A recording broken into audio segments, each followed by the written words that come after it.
You are listening to Food Delight on VOV 24/7, the show for all you foodies out there.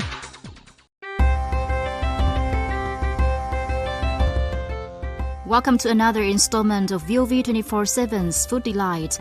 I'm Kim Chi, your host for today's show. If you are growing tired of the dishes you eat every day, let Food Delight tell you how to diversify your boring menu with a superfood from Scotland. I'm not alone in the studio. Today we have a special guest, Kim McCulloch, who comes from Aberdeenshire, Scotland. In our last show, Kim told us about haggis, the national dish of Scotland. On today's show, we introduce another Scottish dish which is no less popular than haggis, Scottish black pudding. Black pudding is another traditional. It's quite similar to haggis. It's slightly softer. Some of the ingredients are the same. It's a blend of onions and pork fat, oatmeal and flavourings, and there are spices in this as well. But what they have here is it has a lot of blood in it, so it's blood from the pig that is used to hold all the ingredients together. So again, it's the oatmeal, which is similar to the porridge. I see that haggis and black pudding have many ingredients in common, such as pork fat, onion and oatmeal, to stick everything together. So is the taste very similar? So they're quite similar in ingredients, but the taste is different. Because we have the blood in the black pudding, very rich in iron. Kim, why do people call black pudding a superfood?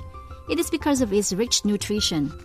So it's often referred to just now as a superfood because of the amount of iron from the blood is very good for you. So we're not sure, but that's what they say. Oh, this reminds me of Vietnamese xôi, which in fact is blood sausage, made from pork blood, pork fat, boiled or fried and served with basil.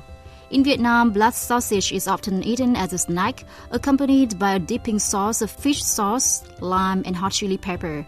Blood pudding is also added to a rice porridge filled with all types of pork offer. So do you eat blood pudding as a major food? We would eat this usually for breakfast. So a traditional Scottish breakfast of sausages, bacon, egg, would also have black pudding and possibly a slice of haggis as well. Tradition would have been, and again it's about filling you up for the day, farmers going out to work, fishermen.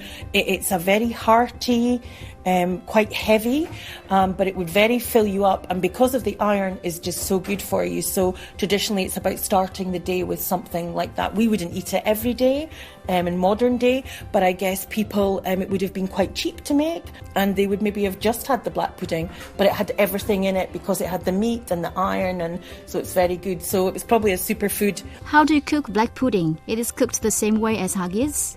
And also again, like the haggis, the little bonbons. So the chef the consistency sticks together. They make it into a little ball, just like a truffle, a sweetie truffle or a candy, and then roll it in breadcrumbs and deep fry it. But it goes particularly well with fish. Is quite common in restaurants to see it with fish, which is unusual, but it goes very well. You also have fish in black pudding. Is it the new way to modify the traditional black pudding recipe? We would also have a modern twist on it as well. So things like it goes very well with fish. So it's quite earthy in flavour because of the blood. It's quite a deep flavour. We would put it maybe through potatoes, so mashed. We would flake through black pudding, and that's a more modern way. It may not be easy for you to make black pudding at home, but at least you learned something about Scottish cuisine from today's show. Thank you, Kim McCulloch, for joining our show. See you next time.